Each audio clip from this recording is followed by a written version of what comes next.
बहुत समय पहले की बात है। एक राज्य में एक राजा का राज्य था। वह अक्सर सोचा करता था कि मैं राजा क्यों बना। एक दिन इस प्रश्न का उत्तर प्राप्त करने उसने अपने राज्य के बड़े बड़े ज्योतिषियों को आमंत्रित किया।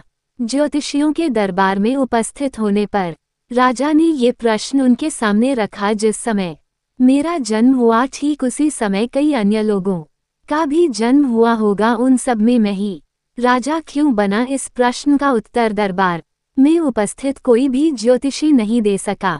एक बूढ़े ज्योतिषी ने राजा को सलाह दी कि राज्य के बाहर स्थित वन में रहने वाले एक महात्मा कदाचित उसके प्रश्न का उत्तर दे सके। राजा तुरंत उस महात्मा से मिलने वन की ओर निकल पड़ा। जब वो महात्मा के पास पहुंचा तो देखा कि वह अंगारे खा रहे हैं। राजा घोर आश्चर्य में पड़ गया, किंतु उस समय राजा की प्राथमिकता अपने प्रश्न का उत्तर प्राप्त करने की थी, इसलिए उसने इधर उधर की कोई बात किए बिना अपना प्रश्न महात्मा के सामने रख दिया। प्रश्न सुन, महात्मा ने कहा, राजन, इस समय में भूख से बेहाल हूँ। मैं तुम्हारे प्रश्न का उत्तर नहीं दे सकता। कुछ दूरी पर एक पहाड़ी है, उसके ऊपर एक और महात्मा तुम्हें मिलेंगे। वे तुम्हारे प्रश्न का उत्तर दे देंगे। तुम उनसे जाकर मिलो। राजा बिना समय व्यर्थ किए पहाड़ी पर पहुंचा।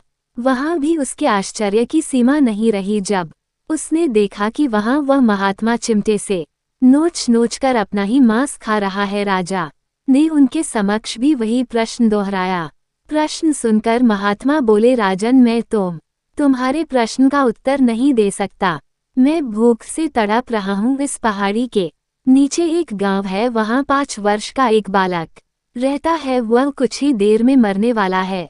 तुम उसकी मृत्यु से पहले उससे अपने प्रश्न का उत्तर प्राप्त कर लो। राजा गांव में जाकर उस बालक से मिला। वह बालक मरने की कगार पर था। राजा का प्रश्न सुन वह हंसने लगा। एक मरते हुए बालक को हंसता देख राजा चकित रह गया, किंतु वह शांति से अपने पूछे गए प्रश्न के उत्तर की प्रतीक्षा करने लगा।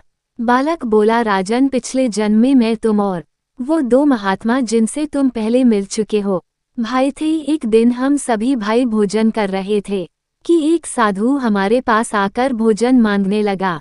सबसे बड़े भाई ने उससे कहा, अगर अपना भोजन मैं तुम्हें दे दूंगा तो मैं क्या अंगारे खाऊंगा। साधु ने तथास्तु कहा और आगे बढ़ गए, और आज वह अंगारे खा रहा है। साधु जब दूसरे भाई के पास गए तो दूसरे भाई ने कहा कि मैं अपना भोजन तुम्हें दे दूंगा तो मैं क्या अपना मांस नोचकर खाऊंगा। साधु उसे भी तथास्तु बोल आगे बढ़ गए, और आज वह अपना ही मांस नोचकर खा रहा है। साधु ने जब मुझसे भोजन मांगा तो मैंने कहा कि अगर मैं तुम्हें अपना भोजन दे दूं तो क्या मैं भूखा मरूं। भूखे साधु ने मुझे भी तथास्तु कहा, और आज मैं मरने की कगार पर हूं, किंतु तुमने दया दिखाते हुए उस भूखे साधु को अपना भोजन दे दिया, जिससे खुश हो साधु ने तुम्हें राजा बनने का आशीर्वाद दिया। उस पुण्य का ही प्रताप है कि इस जन्म में तुम राजा बने। इतना कहकर बालक मृत्यु को प्राप्त हो गया। राजा को अपने प्रश्न का